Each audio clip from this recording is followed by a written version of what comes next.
मोहतरमा सायरा बानो साहिबा। शुक्रिया जनाब स्पीकर।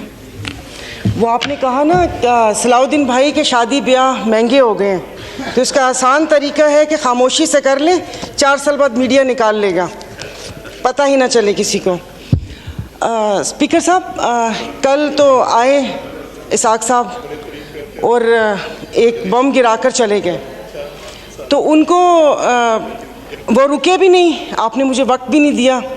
उनको तो मुबारकबाद पेश करनी थी यहाँ आने पर कि 4 साल कैदो बंद की सऊबतें उठाईं और उसके बाद वो आए और यहाँ पर हमें भले बम ही गिराया मगर अपना चेहरा दिखा दिया।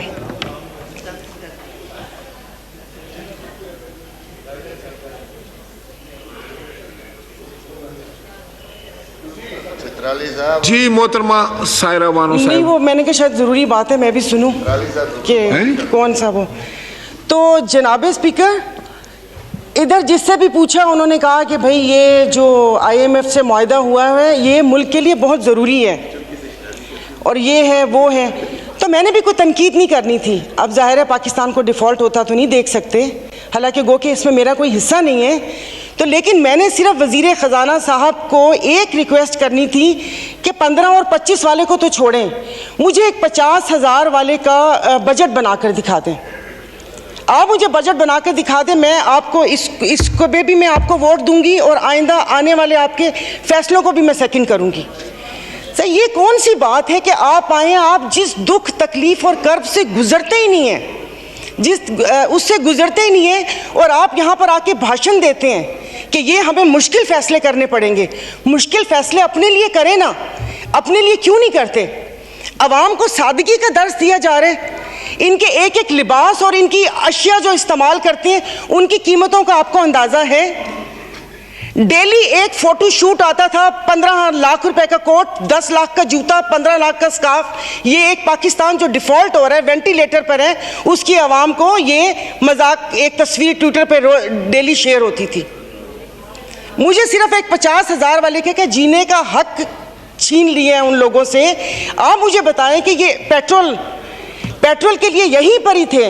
मेरी एक और आपसे रिक्वेस्ट है कि कोई ऐसा रूल है कि जो हुकूमत है वो यहीं बैठी रहे और अपोजिशन के वो बेंच हो जाए, क्योंकि मेरे ख्याल में इन बेंचेस में, इन चेयर्स में कोई प्रॉब्लम है कि यहाँ पर बैठने वाला बोलता है और वहाँ पर जाकर सुम्मुन बुकमुन उम्यून बन जाते हैं ये लोग, इनकी ज़ुबान नहीं चलती। और यही जब मैं वहाँ पर बैठ के हुकूमत पर तनकीद करती थी तो यहाँ पर सब बैठे डेस्क बजाते थे। आज जब मैं यहाँ पर खड़ी होकर हुकूमत पर तनकीद करती हूँ तो उन सबको प्रॉब्लम होता है। तो जनाब स्पीकर, इन्होंने तो यहाँ तकरीर कर दी, इस तकरीर के बाद अगर इतनी हिम्मत है, कल मैं एक ग्रोसरी शॉप तक गई थी, वो भी कोई F6 नहीं गई थी, यहाँ कोई चाइना मार्केट के पीछे कोई दुकान है, वहाँ पर जाकर आप लोगों की तकलीफ, उनकी आंखों से उनका अंदाज़ा लगा लें। मुझे यहाँ पर कल ये करंट डेफिसिट और खुदा जाने क्या क्या बता रहे थे, मैं या आप अपने हलके में जाकर किसी गरीब आवाम को क्या इनको करंट डेफिसिट बताएंगे कि हमारी अयाशियों से तुम लोग इस साल तक पहुँचे हो, अब तुम ही लोगों को बर्दाश्त करना पड़ेगा, ये कुर्बानी तुम लोगों को देनी पड़ेगी। लेकिन फिर मैंने सोचा कि कुर्बानी तो हलाल जानवर की जायज़ है, तस्मीन हम हलाल हैं, जिनकी कुर्बानी नहीं है उनकी कुर्बानी जायज़ नहीं है। अब आप देख लेंगे कि यहाँ पर उठते ही जो बोला था, मैं आज इस फोरम पे अपनी पार्टी की तरफ से, मुस्लिम लीग फंक्शनल और सदर पीर पगारा और सदरुद्दीन शाह की तरफ से, मैं आप बिलावल साहब को मैं दावत देती हूँ कि आप सिंध से महंगाई मार्च शुरू करें, हम आपके साथ हैं। और मैं अपने एमक्यूएम के भाइयों को भी कहती हूँ कि वो वहाँ से यहाँ आए थे ना कि महंगाई है, तो ये वक्त है अपनी महाजर कौम के सारी गिले दूर करने का कि तब भी आप लोगों के साथ थे महंगाई के लिए और आज भी इस हुकूमत को लात मारी है इस महंगाई की वजह से। लेकिन हम यहाँ पर बैठ के सिर्फ बातें करेंगे। यहाँ पर मेरी कुछ मेंबरान से बात हुई है, नाम नहीं लूँगी मैं। एक से मैंने कहा कि कल तुम डेस्क तो ना बजाते, सुन ली थी तकरीर, कहता गरीब पैदा क्यों होता है, गरीब का कसूर है। इधर किसी ने मुझे बोला कि मुसलमान को सब्र और शुक्र का दर्स दिया गया है, सब्र शुक्र करें, पूरी दुनिया में महंगाई है। मैं टिम हॉर्टन्स और क्या कहते हैं PSL का मैच देखने वाले और कराची दो दरिया में खाने वालों की बात नहीं कर रही। मैं उसकी बात कर रही हूँ जिसके 5-5 बच्चे हैं और एक बाइक है, वो पेट्रोल भरवाएगा, दवाई लेगा या क्या करेगा। इन्होंने यहाँ पर वो कहते हैं ना कि शहद में घोल घोल के यहाँ पर सारा ये बजट बता दिया। मैं वैसे लिखा हुआ पढ़ नहीं सकती इसलिए कि उसमें जज्बात नहीं होते, वो रीडिंग होती है। जैसे कल परसों ये वजीर ख़जाना साका साहब ने आके बिना जज्बात के यहाँ पर आकर कागज़ पढ़ के और ये जा और वो जा दूसरे के ऊपर, और पीछे यहाँ पर बैठे हुए सारे पीछे डेस्क पे जा रहे थे कि उसने वो कर दिया, क्योंकि इनकी तो दुकान चल रही है।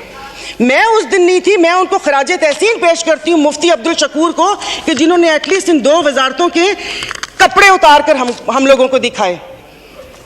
ये ऐसे नहीं होगा। मुझे बताएं कि वो अवाम ही नहीं रहेंगी तो आप लोग हुकूमत किस पे करेंगे। और बिजली की बात कर रहे हैं तो आप मुझे बताएं कि IPPs के मुआहदे किसने किए थे। IPPs के मुआहदे तो इन्होंने किए। स्पीकर साहब आपकी तवज्जो चाहूंगी।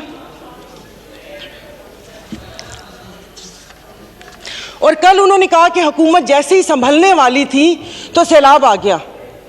तो जनाब स्पीकर मुझे माफ़ कर दीजिए, जिस वक्त सैलाब आया तो उस वक्त तो हम अपनी जिंदा दिली का सबूत दे रहे थे। 75 करोड़ आवाम के खून पसीने और टैक्स की कमाई से हम यहाँ पर तकरीबात कर रहे थे। और मज़े की बात है, प्लीज़ मतलब मैं बहुत आराम से बात कर रही हूँ, कोई तंज नहीं करूँगी, कि अभी आइन की तकरीबात का आगाज़ हुआ है। क्या आइन के आर्टिकल 3 आई थिंक 27 या 35, 36 आगे, क्या उस पर यह रियासत पूरा उतरती है? क्या हमारी जानो माल की हिफाजत है यहाँ पर? हमें बुनियादी सहूलतें मुयस्सर हैं यहाँ पर?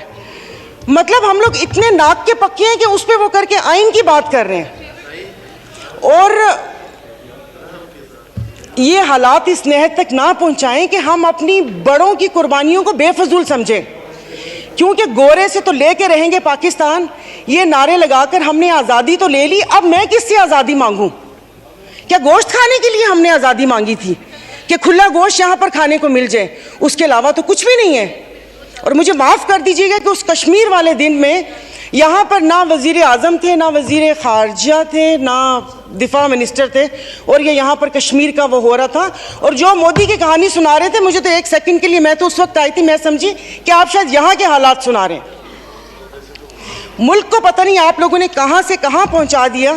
टैक्सीज की बात करें, जैसे अभी मेरे भाई ने बोला कि रमज़ान आने वाला है, मशरूबात पर, अरे मीठे मशरूबात पर क्यों टैक्स लगा रहे हैं? कड़वे मशरूब को लीगल करके उसके ऊपर टैक्स लगाएं ताकि रेवेन्यू भी मिले पाकिस्तान को।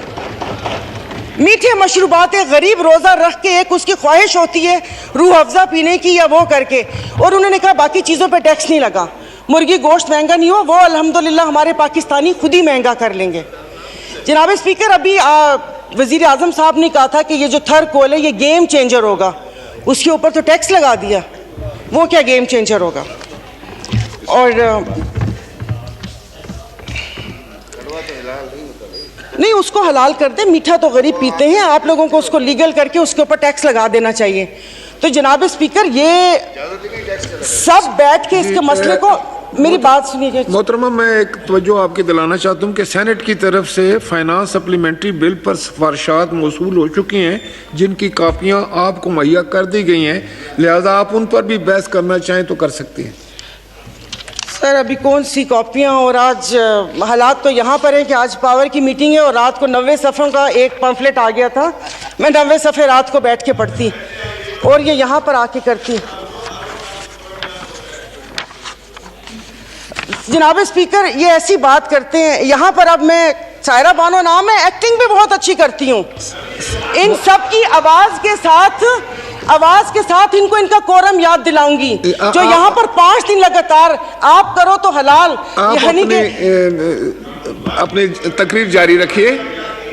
आप अपनी तकरीर, तो ये यहाँ पर जनाब स्पीकर, इनको no cross talk please. Honourable मेंबरान एक दूसरे से क्रॉस टॉक नहीं कर सकते किसी सूरत में। फर्क नहीं पड़ता ना, दिल दुखा हुआ हो तो तब ना।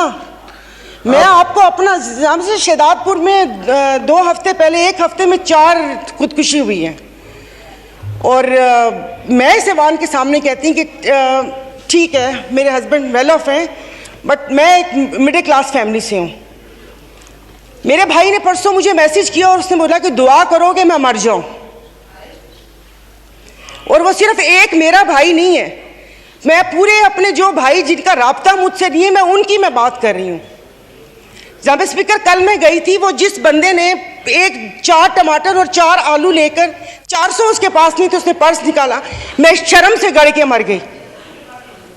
272 लीटर पेट्रोल आप लोगों ने मुश्किल करनी है तो आप V8 और बड़ी बड़ी ग्रैंड क्रूजर को 500 लीटर पेट्रोल देना, गरीब को आप नहीं वो करें।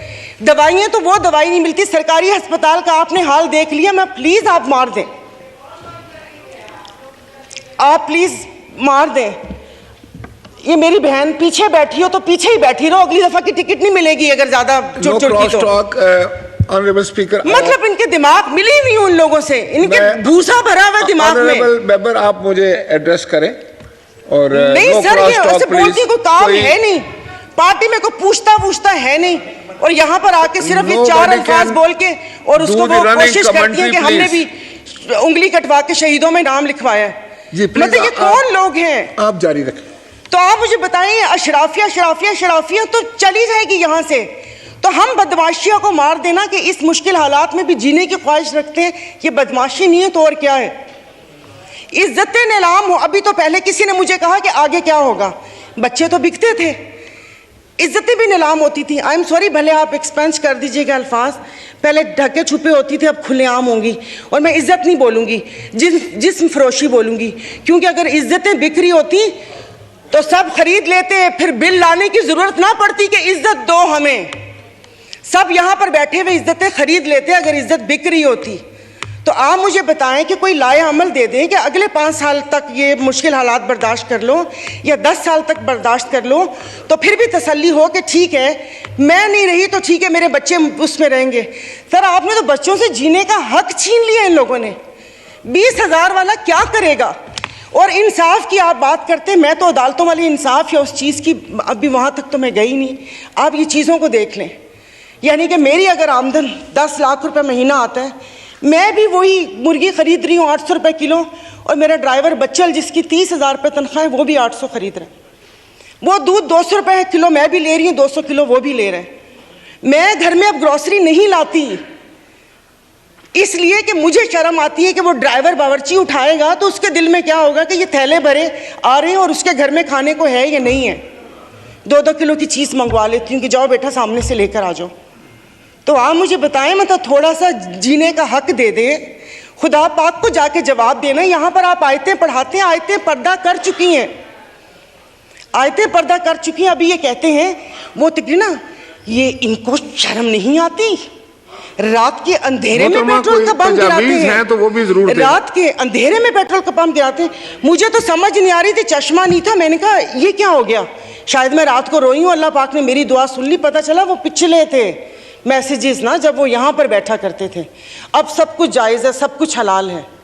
यहाँ पर बहुत तुर्की हमारे भाई हैं, और शुक्र अल्हम्दुलिल्लाह शाम का नाम भी लिया, क्योंकि पहले 1 हफ्ता तो उस बेचारे का नाम ही नहीं था। फिर जब इंटरनेशनल मीडिया ने डालना शुरू किया तो हमने भी शाम बोलना शुरू कर दिया। हमारे भाई हैं, हमारे मुश्किल वक्त में खड़े होते हैं, दिलो जान से मदद करनी चाहिए। वहाँ पर जाने के लिए उतावले थे, कभी कहाँ तबाही आई हुई, उस दिन कोई पहुँचता है, उस दिन कोई पहुंचते जाएं तो तब कि आप अपनी वेल्थ में से, जैसे ये भाई ने बोला कि हम लोगों से तो ले ली तनख्वाह, अवाम से भी वो दे दिया, अवाम के पास है जो अवाम डोनेशन देगी, वहाँ पर अल्लाह पाक उनकी मदद करेगा। और वो रियासत माँ जैसी है, उनके हुक्मरान हमारे जैसे नहीं हैं, उनके लिए वो खड़े हैं। दबी हुए अवाम के लिए हम इज़ारे यकजहती के लिए बेचैन हो रहे हैं, लेकिन यहाँ पर जो मरी हुई फाकों से अवाम है उसके लिए कोई दिल में दर्द नहीं है। तो अभी ये आइन की तकरीबात के लिए कितने पैसे वो हुए, इन्होंने अभी बोला कि हम तनख्वाह नहीं ले रहे। 1,80,000 से क्या होता है, वो तो वैसे ही एक वक्त का खाना है, खाना पीना तो। लेकिन बाकी जो चीज़ें हैं वो, ये जो गाड़ियाँ, ये फ्यूल कार्ड, इनकी ताम झाम, इन सब पे कितना पैसा खर्च होता है। देखो, खुदा का खौफ कर ले, मेरे पास कोई अल्फाज नहीं है, ये सारा कुछ मैंने लिखा था लेकिन ये बेफजूल है। मैं किसको इशारियत सुनाऊंगी कि 13 पॉइंट ये हुआ, मोडीज की रेटिंग ये है, वो ट्रांसपेरेंसी ने ये बोला वो बोला। हम में से तो किसी को भी ज़रूरत नहीं है, सब अल्हम्दुलिल्लाह खाते पीते घरानों से हैं, सब अल्हम्दुलिल्लाह खाते पीते घरानों से, लेकिन किसी और का तो सोच लें। तो ये यहाँ पर प्लीज़, मतलब अब तकरीबन साल होने वाला है, आप भी कहते रहे, लेकिन यहाँ पर आने की तौफीक नहीं हुई। मैं कुछ लोगों का, आप लोगों को दिलचस्पी होगी, आप यकीन नहीं करें, मुझे इस ऑडियो लीक से पीटीआई क्या कर रही है क्या नहीं कर रही है मुझे कोई दिलचस्पी नहीं है। सब जाएं भाड़ में, लोग, आवाम मर रही है, आप उसको देखिए।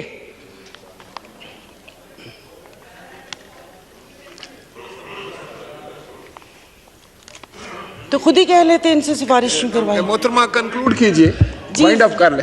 तो मैं वाइंड अप ही कर रही हूँ। मेरे पास तो कोई, ज़ाहिर है वो इतने ना इशारिये हैं, ना मैंने मुआशियात इतनी पढ़ी हुई है।